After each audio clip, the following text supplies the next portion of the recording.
अस्सलाम वालेकुम everyone, this is Usama Mukhtiar and welcome to my channel the life line. So last 2 videos में हमने start किया था the Punjab consumer protection act 2005 और उसके हमने 24 सेक्शन कंप्लीट कर लिए थे। पार्ट 8 को हम स्टार्ट करते हैं, जो कि है disposal of claims and establishment of consumer courts. So 25 section is filing of claim. 25 section states that a claim for damages arising out of contravention of any provision of this act shall be filed before a consumer court set up under this act. तो इसका मतलब ये है कि अगर कोई भी issue arise होता है जो कि अगेंस्ट है इस प्रोविजंस के, इस एक्ट के, वो सर्विसेज में हो सकता है, वो प्रोडक्ट की डिफेक्टिव हो सकती है। तो अगर किसी भी लिहाज से कोई भी इशू होता है जो कि इस एक्ट के अंडर आएगा, तो आप फाइल कर सकते हैं claim. 26 section is establishment of consumer courts. Sub section 1 states that the Government shall by notification establish one or more separate consumer courts to exercise jurisdiction and power under this act.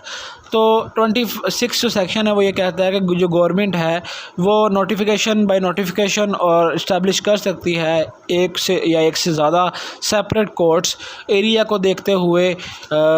या मतलब जगह को देखते हुए कि यहाँ पे एक की डिस्ट्रिक्ट वाइज कर सकती है कि यहाँ पे एक की ज़रूरत है या 2 की ज़रूरत है। तो उस हिसाब से वो इस एक्ट के तहत जो है वो इस्टेब्लिश कर सकती है consumer court. Sub section 2 is a consumer court shall consist of district जज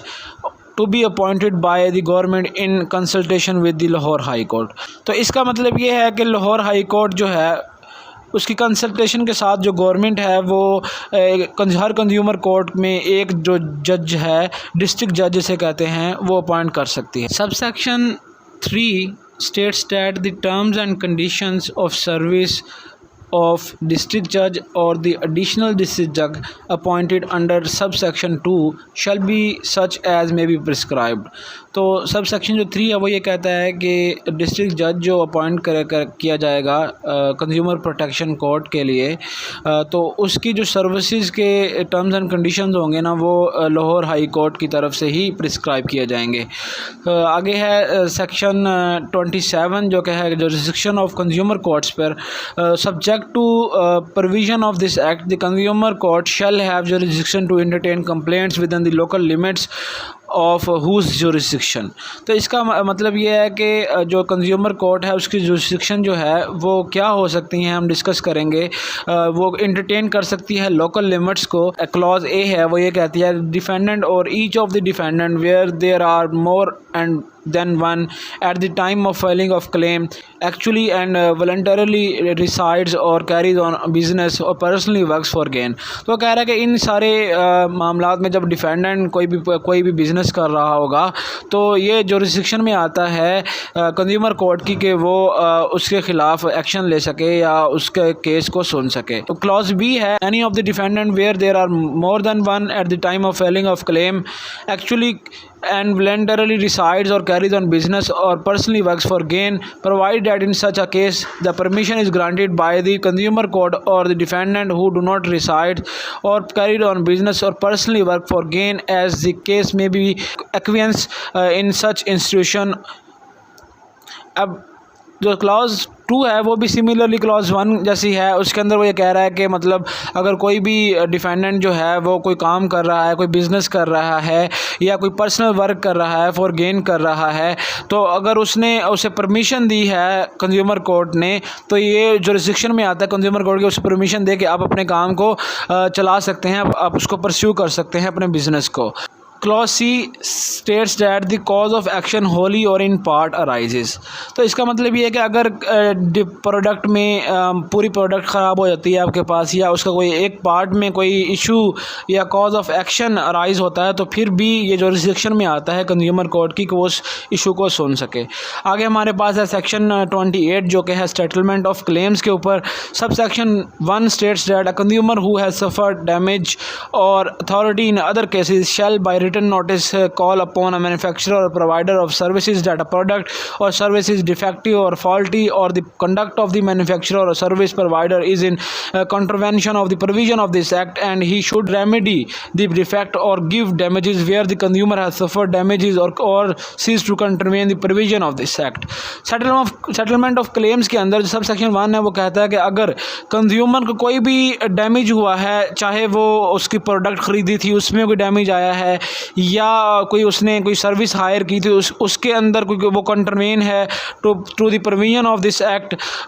या मतलब कोई मैन्युफैक्चरर जो है उसने कोई डिफेक्टिव या फॉल्टी प्रोडक्ट जो है वो इंट्रोड्यूस करवाई है, तो जो कंज्यूमर है उसको कोई लॉस या कोई भी डैमेज हुआ है तो वो सेटलमेंट ऑफ क्लेम सेक्शन 28 जो है उसके तहत जो है अपना जो क्लेम के लिए अपना केस फाइल कर सकता है. Sub section 2 states that the manufacturer or service provider shall within 15 days receipt of notice reply thereto. Sub section 2 कहता है कि जो मैन्युफैक्चरर है या सर्विस प्रोवाइडर है जिसकी प्रोडक्ट की वजह से डिफेक्ट आया है या सर्विस की तरफ वजह से कोई डैमेज हुआ है, वो अंडर 15 डेज़ 15 दिनों के अंदर वो रिसिप्ट जो उसे नोटिस होगा वो उसका जो उसे दिया जाएगा कंज्यूमर की तरफ से, वो उसका रिप्लाई करना ज़रूरी है उसके ऊपर with in 15 days. Subsection 3 states that no claim shall be entertained by a consumer court unless the consumer or authority has given notice under subsection 1 or provides proof that the notice was duly delivered but the manufacturer or service provider has not responded thereto. Subsection 3 ये कहता है कि consumer court जो है वो तब तक किसी भी कंप्लेंट को एंटरटेन नहीं करेगी जब तक कंज्यूमर ने या अथॉरिटी से मुराद यहाँ डीसीओ है, डिस्ट्रिक्ट कोऑर्डिनेशन ऑफिसर है, उसने मैन्युफैक्चरर को जो रिसिप्ट है वो उसने उसको डिलीवर नहीं की थी या कंप्लेंट जो है वो उसको डिलीवर नहीं की थी, और फिर मैन्युफैक्चरर ने विद इन 15 डेज़ जो कि सब सेक्शन 2 में लिखा गया है कि विद इन 15 डेज़ उसने रिप्लाई करना था, वो नहीं किया, अब तभी कंज्यूमर कोर्ट में क्लेम फाइल कर सकते हैं. आपको एंटरटेन करेगी कंज्यूमर कोर्ट अगर जो मैन्युफैक्चरर है वो रिस्पॉन्ड ना करे within 15 days. Subsection 4 states that a claim by the consumer or the authority shall be filed within 30 days of the arising of cause of action. अब इसमें वो ये कह रहा है कि जो कंज्यूमर है वो विद इन 30 डेज़ 30 दिनों के अंदर जो है वो उसको जो है नोटिस जो है वो भेज सकता है मैन्युफैक्चरर को कि आपकी मैंने ये फलां प्रोडक्ट ख़रीदी थी, इसके अंदर जो है ये डिफेक्ट आ रहा है, या आपकी जो सर्विस थी उसको वो कंट्रवेन है to the provision of consumer protection act 2005. Provided that the consumer court having jurisdiction to hear the claim may allow to claim be filed after 30 days within such time as it may allow if it is satisfied that there was sufficient cause for not filing the complaint with in the specified period. वो कह रहा है जिसके अंदर वो exception है, वो कह रहा है कि जो कंज्यूमर है वो 30 डेज़ के बाद भी कंज्यूमर कोर्ट है वो इसके पास जुरिस्डिक्शन है कि वो क्लेम को सुन सके अगरचा 30 दिन भी गुजर गए हों, कि उसके पास कोई सेटिस्फैक्टरी वजह थी जिसकी वजह से वो अपना जो है वो क्लेम जो है वो फाइल ना कर सका. Provided further that such extension shall not be allowed beyond a period of 60 days from the expiry of the warranty or guarantee period specified by the manufacturer or service provider, and if no period is specified 1 year for the date of purchase of the product or the providing of the services. तो इसके अंदर वो ये कह रहा है कि जो 30 दिन का पीरियड पहले स्पेसिफिक मेंशन किया गया था तो वो ज़्यादा से ज़्यादा 60 डेज़ हो सकता है, या 1 ईयर के अंदर आप जो है वो फाइल कर सकते हैं अपना claim. Section 29 is settlement at pre trial stage. इसका मतलब ये है कि जो सेटलमेंट है, क्लेम की जो सेटलमेंट है वो पहले ही कंज्यूमर कोर्ट के पास जाने से पहले ही, ये सारी प्रोसीडिंग शुरू होने से पहले ही आपने अगर चाहते हैं कि हमारी जो यहीं पे सेटल हो जाए सारा कुछ, तो उसके लिए भी एक तरीकाकार है. Section 29 states that any party to the dispute may at the pre-trial stage make a firm written offer of settlement stating the amount offered for settlement, and if the offer is accepted by the opposite party the consumer court shall pass an order in terms of the settlement। वो कह रहा है कि अगर मतलब कोई भी issue हुआ, अगर डिस्प्यूट था पार्टीज़ के दरमियान और एक पार्टी ने ऑफ़र कर दी कि मैं आपको इतनी जो सेटलमेंट है या इतनी अमाउंट आपको मैं दे सकता हूँ, वो पार्टी कहती है कि मैं आपको इतनी अमाउंट दे देता हूँ, आप अपने ये जो है आप जो क्लेम कर रहे हैं फाइल या मेरे ख़िलाफ़ आप जो भी प्रोसीडिंग्स करना चाह रहे हैं इनसे आप बाज रहें या आप जो है वो मेरे ख़िलाफ़ कोर्ट में ना जाएं। अगर उनकी पहले ही ये सारा कुछ उनका सेटल हो जाता है तो कंज्यूमर कोर्ट जो है वो फिर एक ऑर्डर पास करेगी सेटलमेंट का। Provided that notwithstanding anything contained in any other law for the time being in force the party refusing the offer of the settlement shall pay actual cost of litigation including lawyers fee in case of the final order of the consumer court is pass against the party. Further वो ये कह रहा है कि अगर जो party है उसको वो सेटलमेंट जो है उसके लिए कहा गया लेकिन उसने वो रिफ्यूज़ कर दी वो ऑफ़र, तो बाद में अगर उसके ख़िलाफ़ वो फ़ैसला आता है तो वो फिर लॉयर की जो फ़ी है वो भी वो पे करेगी और उसके अलावा जो जितनी भी एक्चुअल लिटिगेशंस के ऊपर जो कॉस्ट आएगी वो भी वो पार्टी जो है वो देगी जिसके ख़िलाफ़ फ़ैसला आया है। जो मैंने आपको अभी ये चीज़ बताई है ये सिर्फ़ और सिर्फ जो कंज्यूमर प्रोटेक्शन एक्ट है इसी के लिए ये चीज़ एप्लीकेबल है, बाकी किसी लॉ के लिए ये चीज़ हेल्पफुल नहीं होगी। Provided further that the court approval regarding settlement shall be required in the following matters: claims of minor, claims of legally incapacitated person and claims involving collective rights। Further वो ये कह रहा है कि जो कोर्ट की अप्रूवल है regarding settlement वो रिक्वायर्ड होगी फॉलोइंग मैटर्स में। अगर वो क्लेम्स ऑफ अ माइनर हो, मतलब किसी भी जो माइनर है जो कि अंडर 18 एज है उसका क्लेम हो तो ये आपको अप्रूवल लेनी पड़ेगी सेटलमेंट की कंज्यूमर कोर्ट से, या लीगली इनकैपेसिटेटेड पर्सन हो या जिसकी कैपेसिटी ही ना हो वो लीगल मामलात में इंटरफेयर कर सके, लाइक कोई भी कन्विक्टेड पर्सन हो या अनसाउंड माइंड पर्सन हो, तो ये सारे इश्यूज़ के अंदर वो कोर्ट की अप्रूवल लेना ज़रूरी है। द थर्ड इज़ के क्लेम्स इन्वॉल्विंग कलेक्टिव राइट्स, तो अगर वो कलेक्टिव राइट्स के ऊपर बेस कर रहा है क्लेम तो फिर भी अप्रूवल लेनी जो है रिगार्डिंग सेटलमेंट नेसेसरी है। Next is section 30 that is on procedure on receipt of complaint. Subsection 1 states that the consumer court shall on receipt of claim, if it relates to any products, Clause A, forwarded a copy of the claim to the defendant mentioned in the claim, directing him to file his written statement within a period of 15 days और such extended period not exceeding 15 days। Clause A के अंदर वो ये कह रहा है कि एक कॉपी जो है वो क्लेम की वो डिफेंडेंट को सेंड की जाएगी और उसके अंदर ये मेंशन किया जाएगा कि आप अपना विद इन 15 डेज़ अपना रिटन स्टेटमेंट जो है वो आप फाइल करवाएं। क्लॉज बी है where the defendant on receipt of complaint refer to his under clause A denies or dispute the allegation contained in the claim or omits or fails to present his case within the time specified as the case may be the consumer court shall proceed to settle the consumer dispute in manner specified hereafter. तो वो कह रहा है कि जहाँ पर जो consumer था उसने जो एक क्लेम की जो एक रिसिप्ट थी वो सेंड कर दी थी डिफेंडेंट को, लेकिन डिफेंडेंट जो था उसने डिस्प्यूट्स को जो एलिगेशंस था उसको डिनाई किया या उसने उस 15 डेज़ के अंदर उस रिटन स्टेटमेंट सबमिट नहीं करवाई, तो कंज्यूमर कोर्ट के पास ये राइट है कि वो फिर इस डिस्प्यूट को सेटल करे। Clause C is where the claim alleges that product are defective and do not conform the accepted industry standards, the consumer court may decide the dispute on the basis of evidence relating to the accepted industry standards and by inviting expert evidence in this regard। तो वो कह रहा है कि जहाँ पे ये allegation हों कि जो क्लेम है वो इस वजह से फ़ाइल किया गया हो कि ये जो आपकी प्रोडक्ट है जो है वो उसके अंदर जो डिफेक्ट है वो इंडस्ट्री स्टैंडर्ड्स के अगेंस्ट है, तो जो कंज्यूमर कोर्ट होगी वो एक्सेप्टेड जितने भी इंडस्ट्री स्टैंडर्ड होंगे उनको देखते हुए और एक्सपर्ट एविडेंस को मद्देनज़र रखते हुए वो फैसला करेगी। Clause D is where the dispute can not be determined without proper analysis or test of product, the consumer court shall obtain sample of product from the complainant, seal it and authenticate it in the manner prescribed and refer the sample to the laboratory along with this direction to make analysis or test whichever may be necessary with a view of finding out it if such product suffer from any defect and to report its findings to the consumer court within period of 30 days of the receipt of the reference or within the period as may be extended by not exceeding 15 days by the consumer court।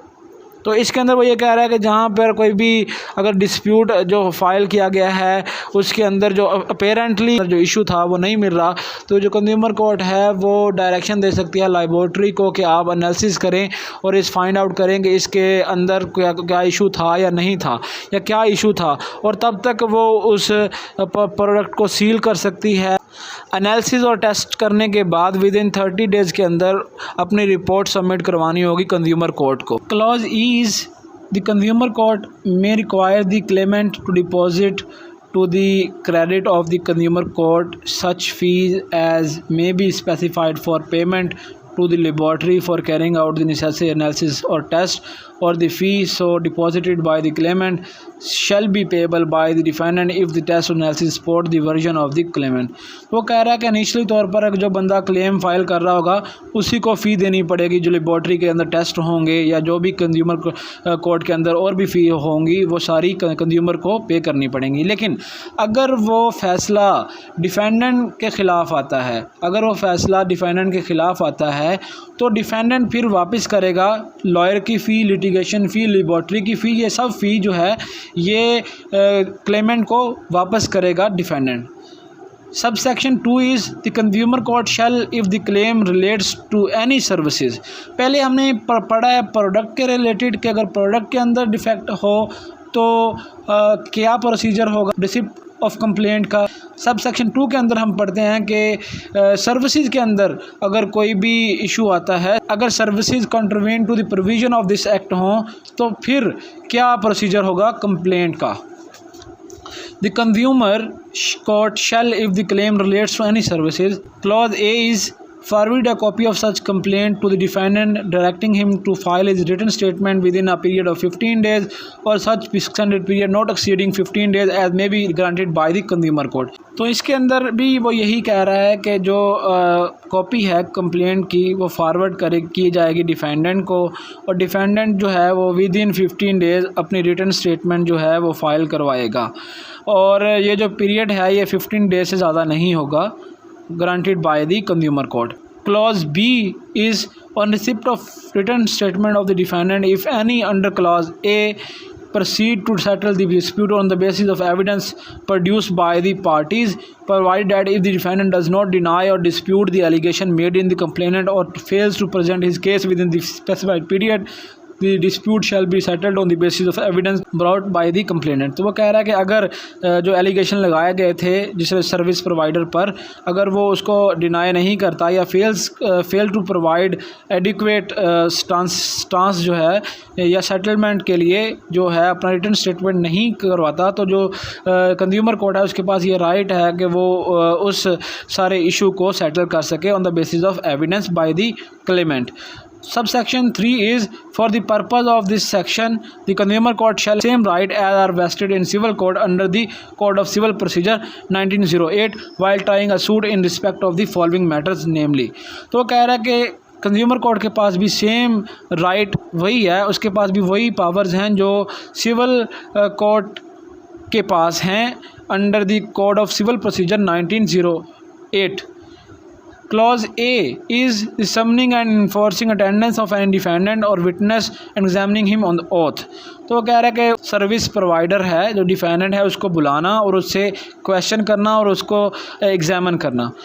सब clause B is the discovery and production of any document or the material object which may be produced as evidence. या कोई भी document या material object जो कि evidence के तौर पर काम कर सकता है उसको मंगवाना। Clause C is the receiving of evidence on affidavit। Affidavit के ज़रिए जो एविडेंस है उनको रिसीव करना। Clause D is issuing of any commission for the examination of any witness is any other matter which may be prescribed। Subsection 4 is every proceeding before the consumer court shall be deemed to be judicial proceeding within the meaning of section 193 to 28 of the Pakistan Penal Code and section 199 and the chapter of the Code of Criminal Procedure। तो वो कह रहा है कि जितनी भी proceedings होंगी सारी जुडिशल प्रोसीडिंग कंसीडर की जाएंगी, बिल्कुल उसी तरह जैसे सेक्शन 193 या सेक्शन 298 जो पाकिस्तान पीनल कोड है, या सेक्शन 195 जो है कोड ऑफ क्रिमिनल प्रोसीजर 1898 का, वो डील करता है इन सब से। कंज्यूमर कोर्ट की प्रोसीडिंग्स को भी बिल्कुल उसी तरह जुडिशल प्रोसीडिंग्स कंसीडर किया जाएगा जिस तरह कोर्ट क्रिमिनल प्रोसीजर की प्रोसीडिंग्स पे होता है, जिसके अंडर डिफरेंट सेक्शंस डील करते हैं। Provided that the personal presence of the Clement before the consumer court shell not be required till the defendant has put up appearance before it. तो इसका मतलब यह है कि क्लेमेंट के लिए ज़रूरी नहीं है कि वो कोर्ट के पास फिज़िकली अपेयर हो जब तक कि डिफेंडेंट जो है वो अपनी रिटन स्टेटमेंट सबमिट नहीं करवा देता या वो खुद अपेयर नहीं हो जाता। Section 5 is the consumer court shall decide the claim within 6 months after the service of summon on the respondent। Subsection 5 ये कहता है कि जो कंज्यूमर कोर्ट है विद इन 6 मंथ क्लेम को जो डिसाइड करेगी after the service of summon of the respondent, evidence collect होने के बाद, रिस्पोंडेंट की रिटन स्टेटमेंट फाइल होने के बाद 6 मंथ तक जो कंज्यूमर कोर्ट है वो डिसाइड कर सकती है उस मैटर को। आगे हमारे पास है section 31 that is order of consumer court. If after the proceeding conducting under this act the consumer court is satisfied that the products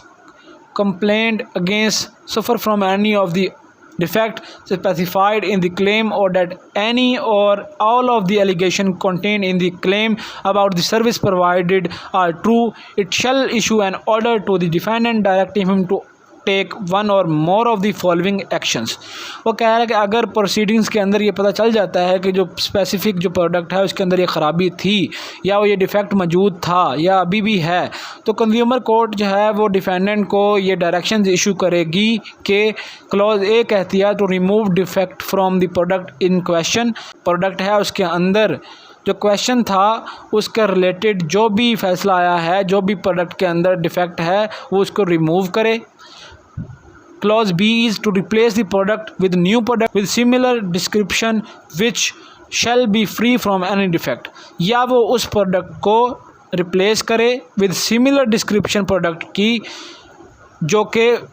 free हो डिफेक्ट से। Return the claimant to price और as the case may be charge paid by the claimant, claimant को पैसे return करे, charges पे किए गए थे क्लेमेंट की तरफ से वो उसे वापस करे। Clause D is to do such other things as may be necessary for adequate and proper compliance with the requirement of this act, या कोई भी दूसरी चीज़ें जो कि नेसेसरी हों या एडिक्वेट हों जो कि प्रॉपर कंप्लायंस रखती हों इस एक्ट के related.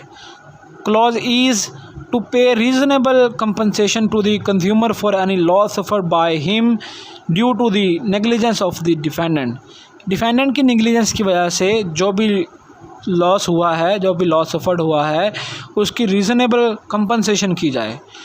Clause F is to award damages where appropriate, या वो कंपनसेशन या डैमेजेस या मॉनेटरी डैमेजेस जो हैं वो उसको पे करे।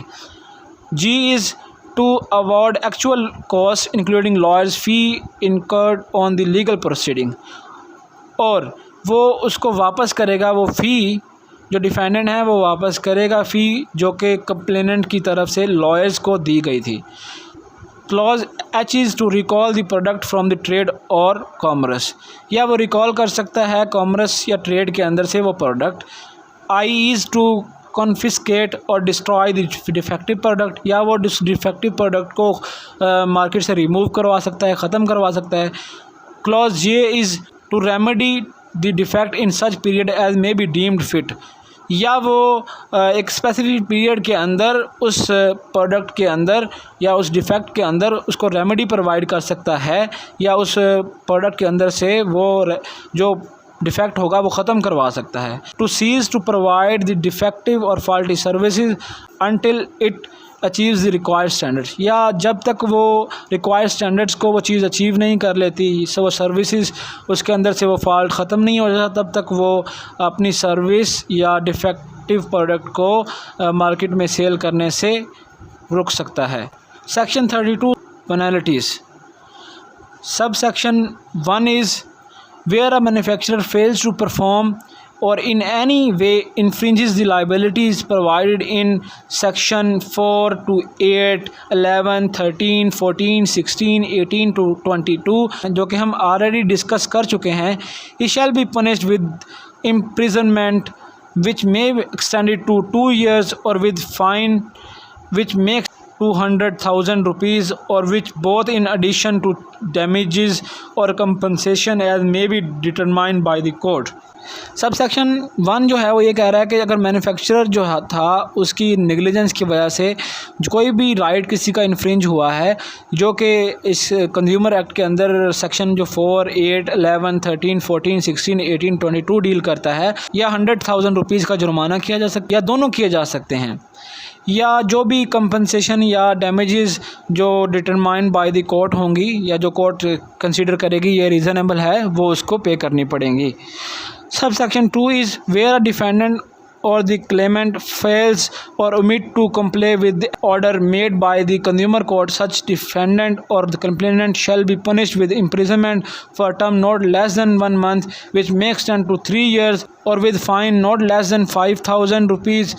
विच may extend to 20,000 rupees. Sub section 2 ये कहता है कि अगर जहाँ पे डिफेंडेंट या कंप्लेनेंट जिसके खिलाफ वो फैसला आया था या कोर्ट ने उसको डायरेक्शन दी थी कि आपने ये काम नहीं करना या डिफेक्टिव प्रोडक्ट ख़त्म करनी थी या उसको अंदर से वो रिमूव करवाना था, अगर वो बात नहीं मानता या उस प्रोडक्ट के अंदर से वो फॉल्ट रिमूव नहीं करता या अपनी सर्विस जो है वो उसको रिवीजन ऑफ स्टैंडर्ड के तहत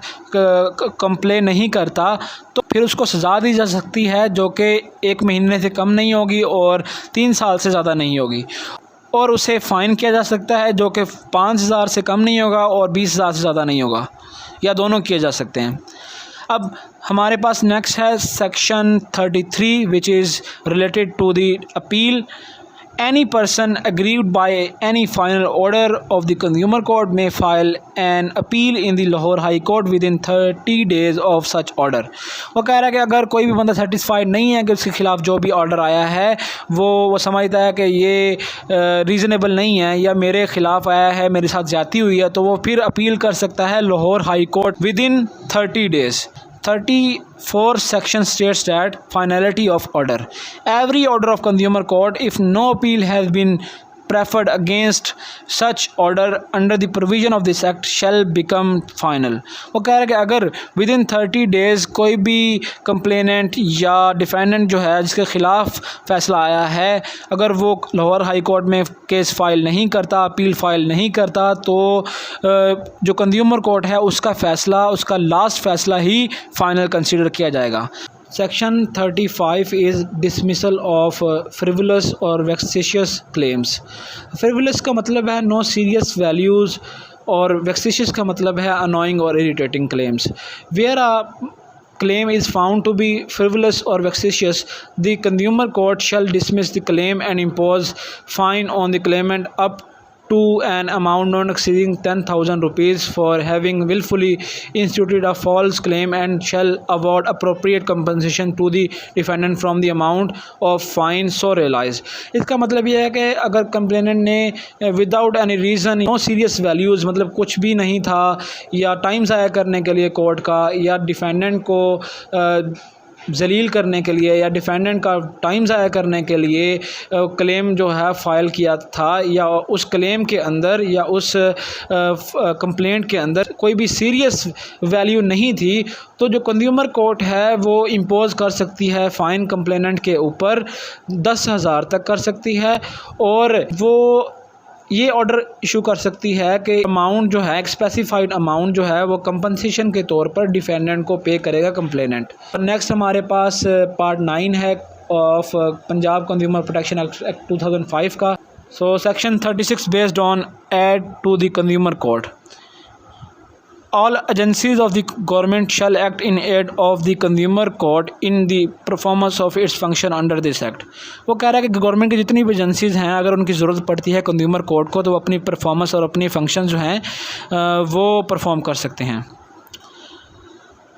37 is based on immunity.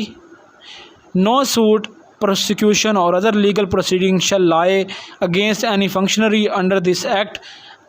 acting under the direction of the consumer council or the government for anything which is good faith done or intended to be done under this act। Section 37 ये कहता है कि कोई भी functionary जो कि government के under काम कर रही है या कोई भी या वो कंज्यूमर काउंसिल के अंडर काम कर रही है तो आप उसके ख़िलाफ़ जो है कोई भी सूट फाइल नहीं कर सकते या लीगल प्रोसीडिंग जो है वो आप इनिशिएट नहीं करवा सकते। Section 38 is power to make rules. The government may, by notification in the official gazette, make rules for the carrying out the purpose of this act। इसका मतलब यह है जो गवर्नमेंट है by notification in official gazette जो है वो rules बना सकती है for the purpose of this act. 39 section is power to remove difficulties।